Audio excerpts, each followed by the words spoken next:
Pemirsa, kebakaran hebat menghanguskan kawasan padat penduduk di kawasan Pancoran, Jakarta Selatan. Kebakaran akibat korsletting membuat ratusan warga kehilangan tempat tinggal. Ledakan. Itu mobil atau lagi tuh?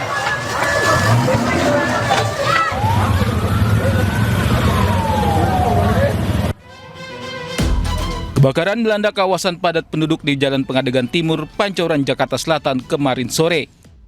Kobaran api dan kepulan asap membumbung tinggi dari lokasi kejadian. Jaya 65, lapak, sama pabrik tahu. Material bangunan yang mudah terbakar mempercepat penyebaran api hingga merambat ke lapak barang bekas. Api berhasil dipadamkan setelah 15 unit mobil damkar diturunkan. Dugaan sementara kebakaran akibat korsleting listrik. Kebakaran juga akibatkan puluhan kepala keluarga kehilangan tempat tinggal dan mereka harus tinggal di pengungsian. Warga sementara nih belum ada pengungsian ya, tapi udah disiapkan sama Pak Camat di townhouse lokasi di RT 5 RW 01. Kalau kurang dioper ke kecamatan, kalau kurang ya mungkin nanti bikin tenda.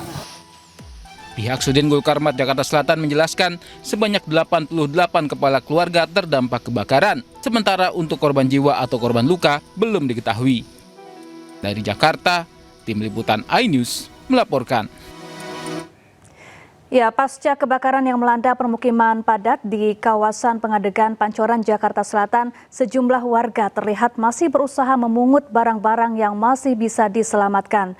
Kebakaran terjadi kemarin sore dan menghanguskan puluhan bangunan termasuk lapak dan rumah kontrakan.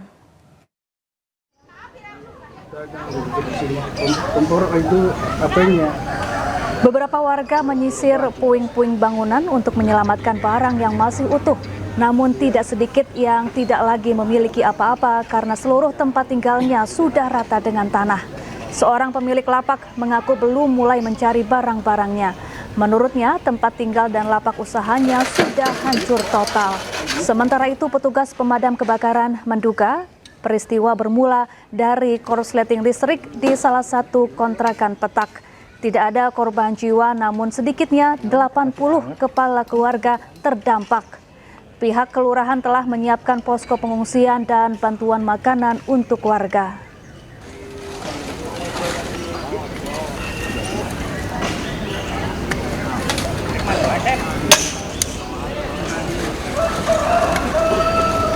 Oke bang, ya siap bang.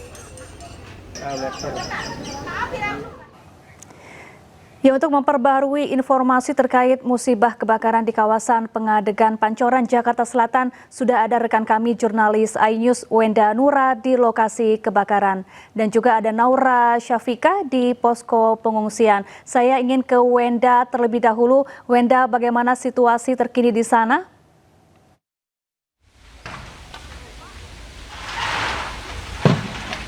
Halo, selamat siang Syafa dan juga pemirsa. Saat ini saya sedang berada langsung di lokasi tempat kejadiannya kebakaran di kawasan Pancoran, Jakarta Selatan. Dan memang sejak pagi hari tadi, masyarakat ataupun warga terdampak ini berusaha untuk menyelamatkan barang-barangnya yang masih bisa diselamatkan. Saya akan mengajak Anda, Syafa dan juga pemirsa, untuk melihat langsung hari ini di lokasi kebakaran di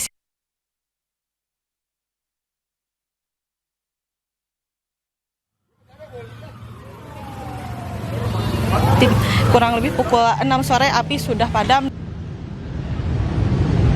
dan pukul 18.30. Nah, bisa dilihat Syafa dan juga pemirsa, ini warga masih terus berusaha mengamankan barang-barangnya yang masih bisa diamankan begitu sejak pagi hari tadi. Di sana juga terlihat, jadi, dan Syafa, lokasi yang terbakar ini, kalau tadi kami mendapatkan informasi, ini merupakan lapak yang menampung warga yang berjual gorengan seperti itu. Jadi ada pemiliknya dan memang bangunannya ini semi permanen. Karena memang tidak terbuat dari seperti inilah. Jadi bangunannya rata karena memang tidak terbuat dari tembok begitu. Jadi karena terbuat dari triplex sehingga ya seperti ini rata dan bisa dilihat yang baja-baja ringan. seng yang sisa-sisa yang masih bisa diselamatkan mungkin, dan di sini kardus-kardus yang memang sudah terbakar sudah rata, Syafa. Dan Syafa, tadi kami juga mendapatkan informasi bahwa memang tidak ada korban jiwa, namun seluruh harta bendanya ini kebanyakan tidak dapat diselamatkan ya, seperti alat elektronik atau lainnya. Dan kebakaran ini diduga bermula dari korsleting listrik yang terjadi di lantai 2. Lalu karena pada saat kejadian angin pun cukup kencang dan material bangunan yang sangat mudah terbakar, sehingga api menyambar dengan cepat. Dan kembali kami informasikan seperti inilah. Dan kita coba berinteraksi dengan salah satu warga yang sedang mencari barang-barangnya. Bapak, maaf permisi Pak, kita dari iNews lagi live, kita boleh wawancara sebentar? Ya, Bapak, maaf, dengan Bapak siapa? Pak Sugianto. Pak Sugianto. Ya. Sebentar Pak, kita biar enak. Oke. Bapak, ini Bapak sejak pagi hari tadi kalau saya melihat sedang berusaha mencari barang-barang yang masih bisa diselamatkan, seperti itu atau seperti apa Pak? Ya, ini kalau yang barang-barang itu kan sebagian nggak ketemu dicari, pada udah hangus semua. Jadi ini yang kita bersihin aja, pinggirin dulu supaya nanti kalau mau di ini bisa gitu. Jadi Bapak sejak pagi hari tadi apakah ada barang yang berhasil Bapak selamatkan? Nggak ada. Tidak ada ya Pak, jadi hangus Ya, terbakar. Jadi hangus Bapak di sini hanya semuanya. bersih-bersih gitu? Iya, betul sekali. Oke. Bapak kalau boleh diceritakan kembali, mungkin Bapak pada saat terjadinya kebakaran ini Bapak tuh lagi apa sih Pak, dan bagaimana Bapak mengetahui kalau tempat tinggal Bapak ini kebakaran? Ketahuan saya kemarin habis Jumat kan kita lagi ngantuk, pulang Jumatan tidur. Jam 3 bangun, ternyata sini udah ada api membara, udah gede gitu. Gitu. Oke. Lalu Bapak pada saat kejadian Bapak langsung mengungsi atau seperti apa Pak? Kalau kita kan warga RT 11 juga, cuman saya sebagai membantu. Itu. Baik, jadi Bapak sebetulnya tidak terdampak seperti atau seperti apa Pak? Ya kita cuman terdampaknya apa? Baunya itu. Apinya itu ya. Baik, jadi ini yang Bapak lakukan saat ini masih melakukan bersih-bersih biar semuanya cepat bersih dan bisa dilakukan relokasi gitu Pak? Iya betul sekali Bu. Baik Bapak, terima kasih atas informasinya ya Pak. Iya, Syafa dan juga pemirsa, jadi memang karena lokasi kejadian ini di sebagian RT 11 seperti yang sudah Pak Sugianto tadi disebutkan, jadi warga tidak hanya warga korban terdampak saja, tapi seluruh warga di sekitar juga ikut membantu proses bersih-bersih agar lokasi ini segera clear, segera bisa ditempati kembali, segera bisa direlokasi. Sementara demikian, Syafa, dan jika ada informasi lainnya kami akan segera informasikan pada Anda. Baik, terima kasih Wenda Nura. Langsung dari lokasi kebakaran, selanjutnya kita akan bergeser ke posko pengungsian. Ada Naura Syafika di sana. Selamat siang Naura. Bagaimana kondisi warga yang menjadi korban kebakaran yang saat ini berada di posko pengungsian? Ya, selamat siang Syafa dan pemirsa. Saat ini saya berada di posko pengungsian dari kebakaran di Pengadagan Timur di Jakarta Selatan, dan ini memang salah satu posko pengungsian karena memang tidak ada posko pengungsian lainnya, hanya satu yang ini saja yang berada di dekat kantor Camat Pancoran. Dan jika kita lihat untuk saat ini kondisinya memang di sini total ada 2 tenda dari BPBD, di mana ini adalah salah satu tenda utamanya yang digunakan oleh para pengungsi untuk beristirahat, dan juga pastinya jika kita lihat di sini sudah disediakan adanya kasur atau alas tidur yang diberikan dari Dinsos Peduli. Dan selain itu tidak hanya dari kasur yang diberikan, ini juga ada beberapa barang lainnya dari PMI Jakarta Selatan, di mana tadi baru saja datang beberapa hygiene kit, di mana isinya ada pembalut, kemudian juga ada alat mandi, dan juga pastinya alat-alat kebersihan lainnya. Dan jika kita lihat di sini, ini merupakan dari korban kebakaran yang mengungsi di sini, dan kita akan coba tanya ke salah satu pengungsi yang ada di sini, Syafa dan juga pemirsa, untuk mengetahui dan juga kebutuhan apa saja yang dibutuhkan oleh para pengungsi yang ada di sini. Ibu, selamat siang. Ya. Ibu maaf mengganggu waktunya. Mungkin boleh diperkenalkan ini dengan Ibu siapa? Maria. Oke. Ibu Maria menjadi pengungsi di sini. Oke. Ibu mungkin boleh diceritakan Ibu mengungsi di sini bersama dengan berapa anggota keluarga? Berapa? Saya 4. Ibu berempat di sini berarti. Ibu, kalau mungkin boleh diceritakan di sini pengungsi butuh barang apa aja sih Bu? Boleh dikasih tahu nggak? Butuh itu sabun mandi. Kemudian? Terus butuh perlengkapan baju lah dalamnya gitu. Itu buat tuh dalam semua gitu. Kemudian ada lagi Bu, kalau misalnya untuk obat-obatan apakah sudah cukup? Ya, perlu juga obat-obatan gitu. Baik Ibu, terima kasih banyak atas waktunya. Dan memang jika kita lihat di sini para pengungsi, memang tadi saya juga sempat berbincang dengan salah satu pengungsi lainnya juga di sini membutuhkan sekali untuk pakaian dalam, kemudian juga alat mandi. Dan jika bisa saya gambarkan kepada Syafa dan juga pemirsa, untuk saat ini situasinya di siang hari ini dari tenda ini sangat panas sekali karena memang di sini terik sekali untuk mataharinya. Namun jika kita lihat di sini sayang sekali tidak ada kipas angin yang bisa menyejukkan untuk para pengungsi yang ada di sini. Dan selain itu tidak hanya dari kipas angin saja, tadi dari salah satu pengungsi bilang kalau misalnya untuk malam hari pun untuk lampunya ini agak kurang karena memang jika kita lihat di sini tidak ada lampu yang terpasang, kipas angin juga tidak ada yang terpasang. Jadi diharapkan dari para pengungsi ini dapat untuk segera dari lampu, kemudian juga kipas angin dapat segera dipasang, dapat memberikan kenyamanan untuk para pengungsi yang ada di sini. Selain itu juga dari para pengungsi yang ada di sini masih belum mengetahui akan sampai kapan bertahan di posko pengungsian karena mengingat memang untuk saat ini tempat tinggal mereka yang jaraknya sekitar 300 meter dari posko pengungsian ke lokasi kebakaran ini memang habis dilalap si jago merah dan tidak ada yang tersisa. Bahkan dari salah satu warga ada yang bilang mereka tidak bisa menyelamatkan, bahkan untuk surat-surat berharga pun tidak bisa diselamatkan karena mementingkan nyawa pribadinya masing-masing. Sementara itu Syafa. Baik, terima kasih Naura Syafika langsung dari posko pengungsian. Sebelumnya tadi ada Wenda Nura dari lokasi kebakaran di Pancoran, Jakarta Selatan. Selamat bertugas kembali.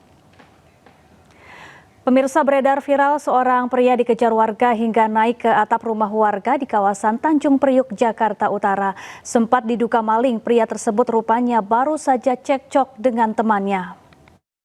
Ayo Pak, jatuhkan dia. Woi, jatuh.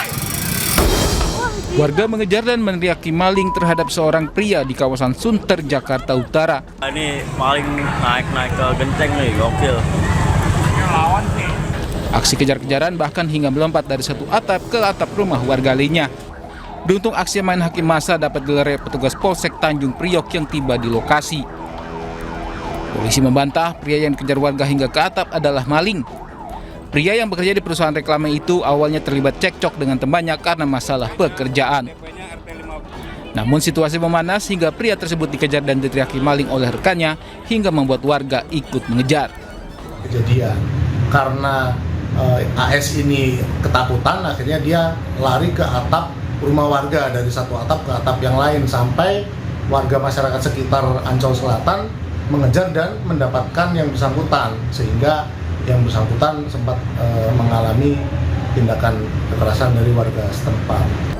Sempat dibawa ke Polsek Tanjung Priok untuk dimintai keterangannya, korban akhirnya dibawa ke RSUD Koja karena terluka di kepala dan lengan. Dari Jakarta, Tim Liputan iNews melaporkan.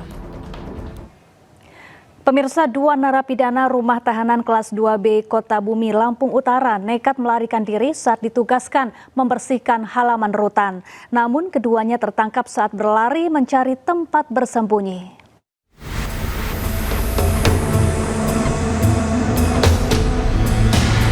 Petugas rutan kelas 2B Kota Bumi menangkap 2 narapidana yang ketahuan melarikan diri saat ditugaskan untuk membersihkan halaman rutan. Keduanya yang berlari ke tempat berbeda langsung diamankan kembali ke dalam rutan. Namun pihak rutan belum memberikan identitas 2 napi yang nekat kabur tersebut. Menurut warga sekitar rutan kelas 2B Kota Bumi, kedua napi yang kabur awalnya diduga pencuri.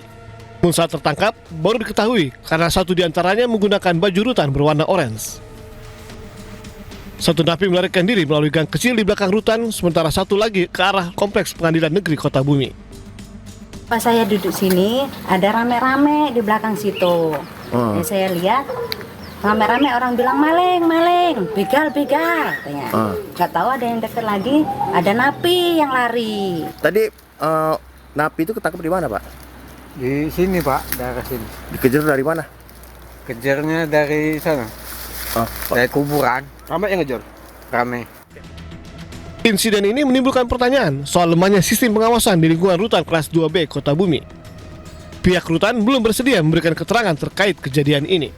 Dari Lampung Utara, Lampung, Jimmy Irawan, iNews melaporkan. Seorang wanita pekerja panti jompo di Bogor diduga disekap dan dianiaya pemilik panti. Korban mengaku disekap dan dihukum squat jam ratusan kali. Sini, ntar diam dulu, sini. Ini nih. Kamu kenapa pincang, Dek? Kenapa pincang? Sini. Ada Nona, sini. Sini, ini kakak kamu, sini. Ini kakak kamu. Tenang. Ke sini. Kerabat dan keluarga salah satu pekerja mendatangi sebuah panti jompo atau panti reda di Bogor, Jawa Barat. Mereka meminta dibebaskannya seorang pekerja wanita bernama Marta, usai diduga disekap selama 2 hari di sebuah ruangan oleh pemilik panti. Diduga dianiaya, mata korban bengkak. Korban juga dijatuhi hukuman squat jam ratusan kali hingga kakinya kesakitan. Korban lalu dibawa ke rumah sakit untuk dilakukan visum dan melaporkan insiden yang dialaminya ini ke polisi. Menurut korban, penganiayaan yang dialaminya berawal dari dirinya bercanda dengan temannya saat sedang makan. Pihak panti kemudian menghukum korban dengan dalih pembinaan. Polisi kini telah memeriksa 4 orang saksi untuk mendalami kasus ini. Habis itu malamnya kami disuruh squat jam 300 kali. Terus squat jam 300 kali, tangan di kuping, terus squat jam 300 kali. Saya sama teman saya nyariin, tapi teman saya sudah pulang. Untuk saat ini Polresta Bogor Kota beserta Polsek Bogor Utara melakukan penyelidikan, sudah mulai running untuk pemeriksaan saksi-saksi. Untuk saat ini sudah mulai 4 saksi yang kita periksa dan nantinya kita akan tindak lanjuti apakah ini bisa masuk ke dalam pidana ataukah pidana lainnya. Demikian. Ada penganiayaan juga, Ini kita masih dalami karena korban ini setelah kita amankan langsung dibawa ke rumah sakit, jadi belum bisa diambil keterangannya. Sementara itu, usai kasus penyekapan yang dialami rekannya, 5 pekerja panti jompo tersebut minta dipulangkan. Meski tidak mengalami kejadian serupa, mereka mengaku trauma atas kejadian yang menimpa rekan mereka. 5 wanita asal Nusa Tenggara Timur ini lalu dijemput pihak kerabat untuk selanjutnya dikembalikan ke pihak keluarga masing-masing. Pihak kerabat berharap polisi segera dengan cepat mengatasi kasus ini agar tidak terulang kembali. Pemilik panti sendiri enggan diminta konfirmasi terkait kasus ini oleh para wartawan. Dari Bogor, Jawa Barat, Andi Firmansyah, iNews melaporkan.